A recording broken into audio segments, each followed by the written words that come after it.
कैसन बानी दोनों लोग? आशा करतनी स्वस्थ होकम मस्त होकम।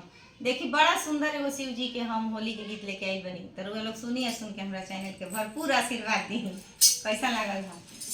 पानिया लाले लाल पानिया लाले लाल आए गौरा हमरो के जानी पानिया लाले लाल आए गौरा हमरो के जानी पानिया लाले लाल पानिया हो पानिया लाले लाल पानिया लाले लाल आए गौरा हमरो के चाही